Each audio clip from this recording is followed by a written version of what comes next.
Hoxe imos facer un repaso polas distintas teorías éticas que se deron ao longo da historia da filosofía. Comezaremos ca filosofía antiga, que, como sabedes, é o período que va dende o século VI antes da nosa era até o século IV da nosa era. Veremos en primeiro lugar a Sócrates, despois os sofistas, de seguido Platón, seguiremos con Aristóteles e finalizaremos cas escolas helenísticas. Comenzando por Sócrates, vos sabedes que viviu no século V antes da nosa era, que o punto de partida de toda a súa investigación é aceptar a ignorancia, de aí a súa frase célebre, eu só sei que non sei nada, que está a recoller que se non aceptamos que non sabemos, dificilmente comenzaremos ese camiño cara ao saber. O seu método de investigación é a mayéutica, que consiste en un diálogo e unha búsqueda cooperativa da verdade, na que Sócrates plantexa unha pregunta, algún interlocutor contesta e Sócrates, ca aplicación da ironía, chega á conclusión de que se o que definiu o seu interlocutor o mantén con certeza, chegaremos a unha contradición e, por tanto, teremos que reiniciar esa investigación cara a unha definición mellor. Pensa Sócrates que só erra o ignorante, o que fai o mal é porque non sabe, e, ademais, quen coñece adquire un compromiso ético co que sabe. A partir dese momento xa non pode seguir a actuar como se non soubera esa cousa que sabe. Son tres as características máis salientables da súa ética. A primeira de todas é que se trata de unha ética teleolóxica, palabra que ven do grego telos, que significa fin. Para Sócrates, as persoas cando actúan persiguen un fin. O fan por algo, para algo. A segunda característica da súa ética é a eudaimonía, que é unha ética eudemonista, que ven da palabra grega felicidade. O fin que persegue o ser humano cando actúa é a felicidade.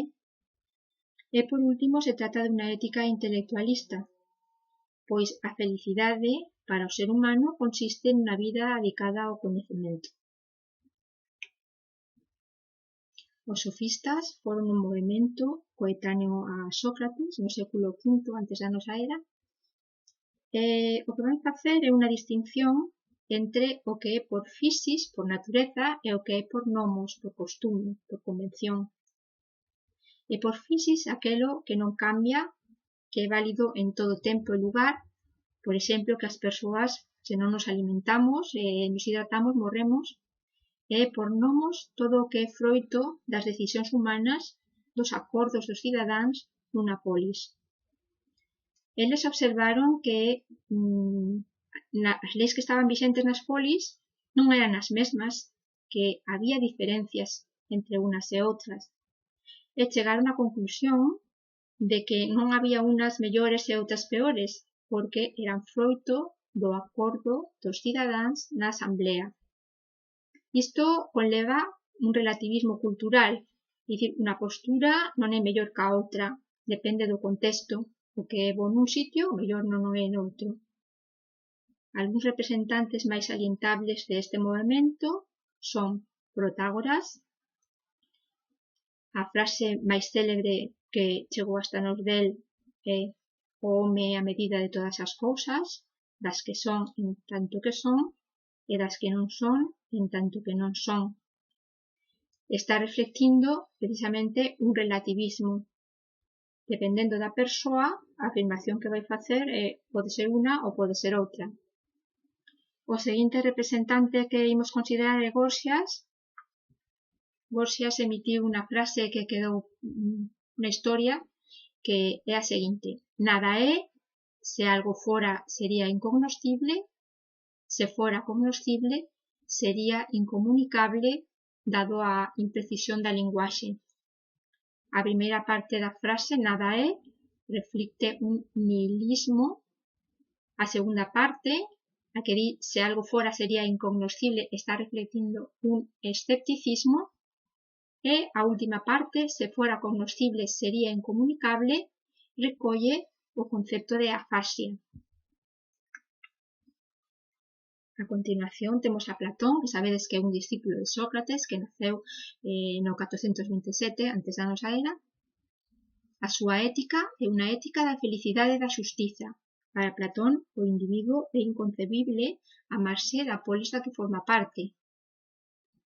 Lembrade que Platón é dualista e concibe o ser humano como a unidade de dúas sustancias completamente distintas, corpo e alma, que ademais o corpo é unha cárcere para a alma e a tarefa do individuo é liberar a alma do corpo a través do coñecemento e da filosofía. Vai manter que existen tres tipos distintos de alma: a concupiscible, que está relacionada ca satisfacción dos desexos naturais das persoas e ten unha virtude que lle é propia, a moderación, que consiste en satisfacer esas necesidades con mesura.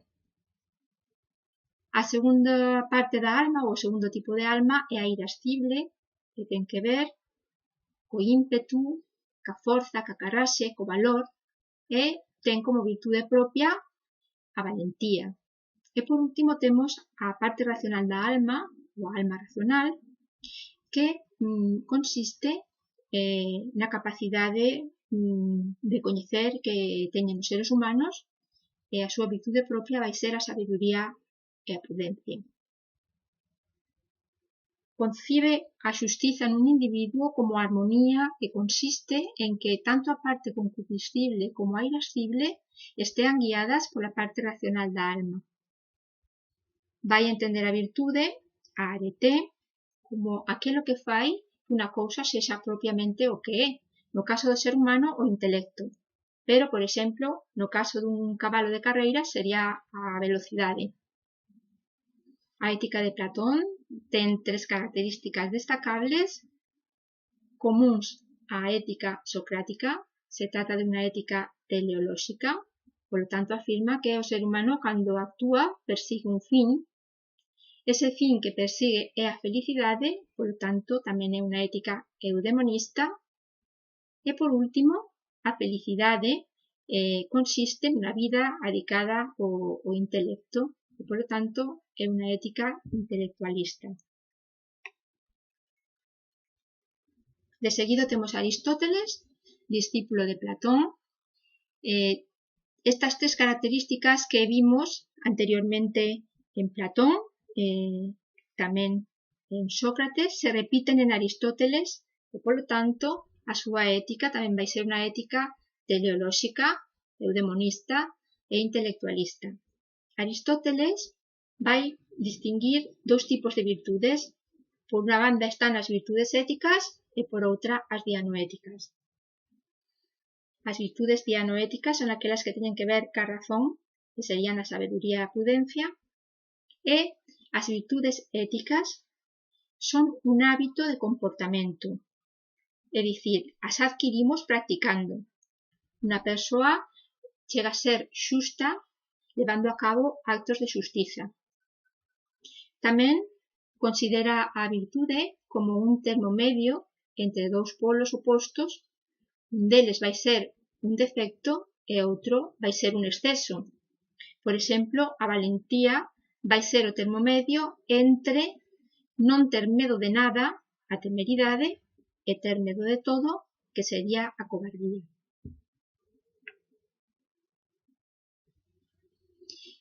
Despois de Aristóteles, despois da morte de Alexandre Magno, as circunstancias sociopolíticas van cambiar para o cidadán. Agora xa as decisións non se toman na asamblea da polis, senón que veñen impostas dende fora, dende un imperio, e polo tanto observamos unha viraxe dende a política cara á ética. Van proliferar as escolas helenísticas. Temos aquí pois 4 das máis salientables.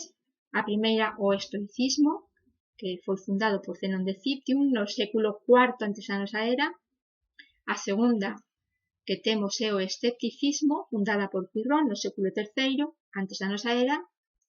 Que seguirá o cinismo, pois o fundador foi Antístenes no século IV antes da nosa era. E remataremos co epicureísmo, fundada por Epicuro no século III antes da nosa era.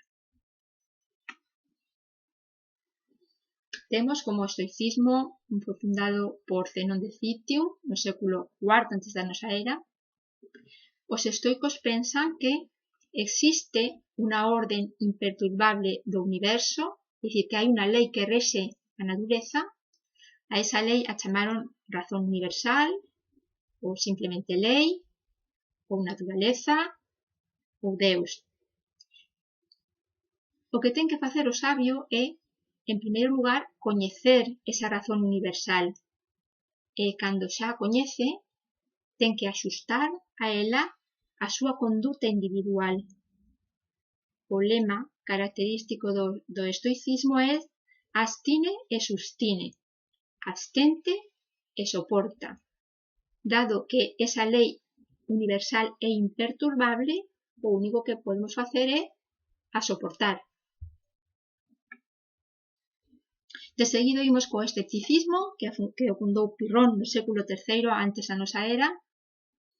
Os escépticos van soster que non existe un coñecemento absoluto, hai moitos motivos para dudar de calqueira afirmación, polo tanto non temos un criterio para poder distinguir o que é verdadeiro do que é falso, nin para poder distinguir con certeza o ben do mal. Cal sería daquela postura correcta do sabio? A abstención. Non podemos falar de nada como certo, entón temos que levar a cabo unha situación de afasia, é dicir, non dicir nada porque non sabemos se vai ser certo ou non o que digamos, e despois non emitir xuizos. Isto en filosofía se chama epoché. A felicidade para os escépticos consiste na ataraxia. Este concepto recolle a tranquilidade ante os sucesos do exterior, pero tamén a imperturbabilidade do equilibrio interior da persoa. O cinismo foi fundado por Antístenes no século IV antes da nosa era, pero o cínico máis coñecido, sen dúbida, é Dióxenes. Os cínicos parten da distinción que fixeron os sofistas entre o que é por physis ou naturaleza e o que é por nomos, por lei, por convención. Eles se van centrar no que é por physis e van rexeitar o que é por nomos. Daquela van rexeitar as convencións, os usos e costumes sociais e van tentar vivir seguindo os dictados da natureza. O propósito da vida do sabio, o que pretende acadar é a autarquía, é dicir, a autosuficiencia, o autogoberno, guiarse por sí mesmo. Consideraron que todos somos cidadáns do mundo, que todos somos iguais, senón por nomos, si por physis, si por naturaleza. Chegamos así ao epicureísmo, fundado por Epicuro no século III antes da nosa era. Temos ante nós unha ética hedonista. Para eles, a felicidade consiste na percura do prazer.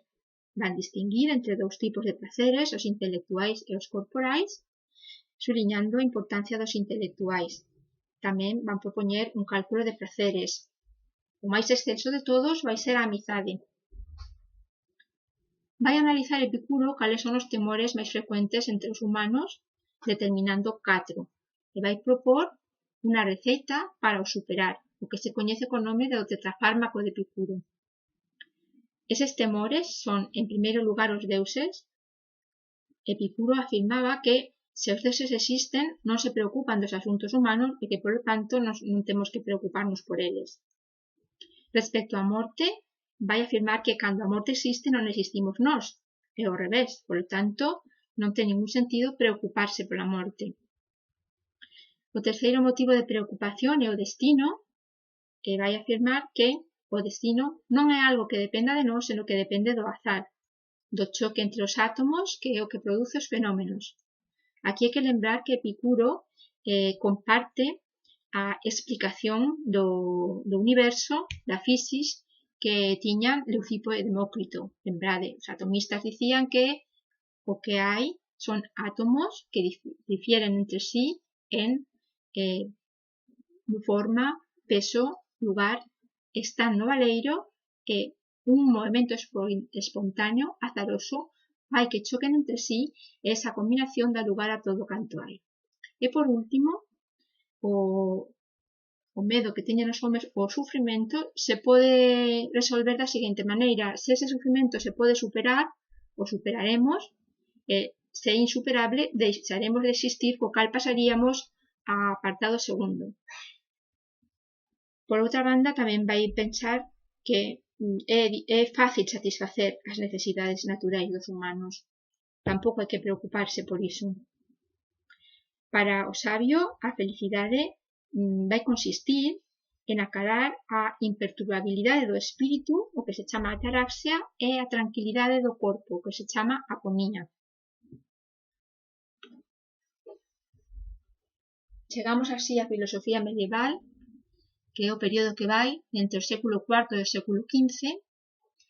E neste período vai destacar Agostinho de Hipona, que tentará facer unha síntese entre a filosofía de Platón e o cristianismo, e Tomé de Aquino, que tentará armonizar o aristotelismo máis o cristianismo.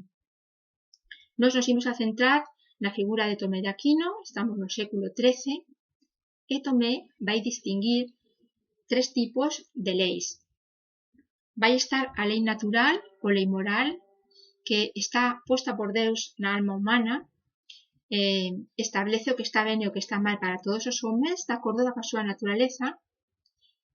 Tomé vai recoller de Aristóteles cales son as tendencias naturais no ser humano, e son as seguintes: en primeiro lugar, autoconservación; en segundo lugar, conservación da especie; a división do traballo, que é o que faría posible vivir en comunidade; e o coñecemento.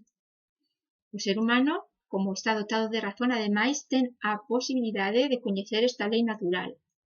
Son principios moi xerais, válidos para todo ser humano en todas as épocas.